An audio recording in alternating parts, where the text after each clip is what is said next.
Welcome to Nated Engineering. Today we are doing the second part of heat, which are your gas laws, engineering science and 4. And in gas laws, we are looking at the laws that governs the expansion of gases. We have two laws that we are looking at, which is your Boyle's law and Charles's law. We know that a gas will always take the shape of a container by which it is contained. Therefore, it is impossible for us to calculate the area and the linear expansion of a gas, because the same gas in these two containers will have a different linear expansion and a different area expansion. Those two will depend on the type of container by which that gas is contained. Therefore, we are only left with one: volume. For gas, we can only calculate the volume or the volumetric expansion. Therefore, we will say volume. We know that in a container, when there is a change in volume, the pressure of inside this container will also be affected. That tells us that pressure is to be taken into consideration. We are dealing with heat, therefore another property that we must take into consideration is the temperature inside the container. Now we will have two phases. We'll have phase number 1, which is the initial phase, where we'll have V1, P1 and T1. Those are your properties at the initial stage. And we will try to find V2, which is the pressure of that gas at the final stage. That will result in us having P2 and T2, because you might find that the expansion is as a result of the increase in temperature. Therefore, this will also be affected. So we will have two stages, which is the initial and the final stage. Now, Boyle's law, the laws that are governing the expansion of this gas. Boyle's law says that the volume of a given mass of gas is inversely proportional to its pressure, provided that the temperature remains the same. They say volume is inversely proportional to its pressure, provided that T2 and T1 is the same. The temperature is not changing. So, to represent this in a more useful way, we will say V, we remove this proportionality sign, and when you remove the proportionality sign, you must introduce a constant. In this case, we'll put C. It could be any letter. And looking at this equation, you can tell that it can be represented in Y is equals to A divided by X, which is a hyperpolar graph equation. And then let's make C the subject of the formula here. We'll say PV is equals to C. Let's draw the hyperbola. We'll call this a PV diagram. PV diagram. Let me write it here. PV is equals to C. This is a PV diagram. We'll have our P here, we'll have our V here. And this is our graph according to this formula. And then we will take 2 points from the graph, and we say this is V1, with V1 comes P1, and we say this is V2, and with V2 comes P2.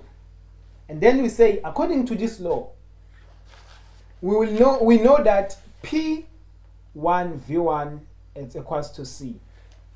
Also, according to this law, we also know that P2 V2 is also equals to C. Therefore, we can conclude to say that P1 V1 is equals to P2 V2.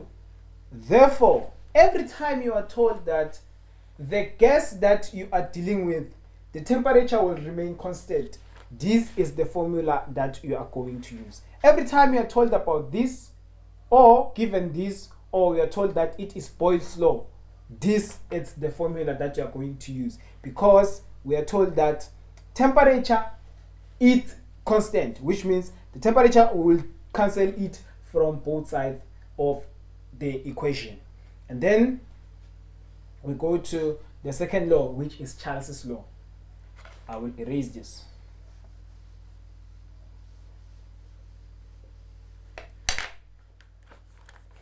Charles's law states that the volume of a given mass of gas is directly proportional to its temperature, provided that pressure remains the same. Now they say the volume is directly proportional to its temperature, provided that P1 is equals to P2. Now let's remove the proportionality sign. We say V, introduce it to a constant, it's equals times T. We make C, the subject of the formula will have V divided by T is equals to C. And here we can see that Y is equals to mx. This can be represented by this formula, which is a formula of, it's the equation of a straight line graph. Then from there we'll say plot the graph, where we have our V on this side and our T on this side. We take 2 points and then we say with V1 comes T1, with V2 comes T2. And then according to this law, we know that V1 divided by T1 is equals to C. Also, according to this law, we know that V2 T2 is equals to C. Therefore, V1 divided by T1 is equals to V2 divided by T2. This is the formula to use whenever you're told about a constant pressure, or they say Charles's law, or you are given this law. This is the formula that you are going to use. And whenever you are not told about any constant, the formula that you are going to use is PV divided by T, which is 111, is equals to P2V2 divided by T, which is the combination of Boyle's law and Charles's law.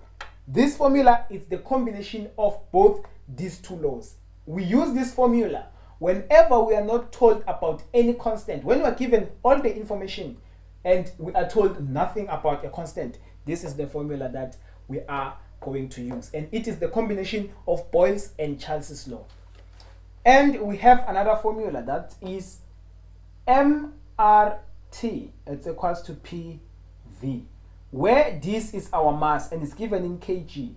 This is our gas constant and is given in kilojoules per kg Kelvin. This is our temperature. When we are dealing with gas, in this section, always our temperature, whether it is in this equation, or whenever there is temperature, or in this equation, wherever there is temperature, we have to use it in kelvins. If you are given temperature in degrees, you must make it a point that you convert these degrees to kelvins. Never use a temperature that is in degrees Celsius in these formulas, because that will be wrong, of course. So whenever you're given degrees Celsius, you must add 273 to make it kelvins.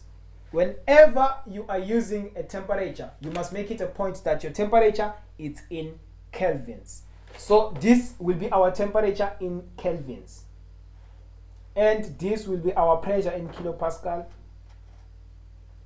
This will be our volume in cubic meters.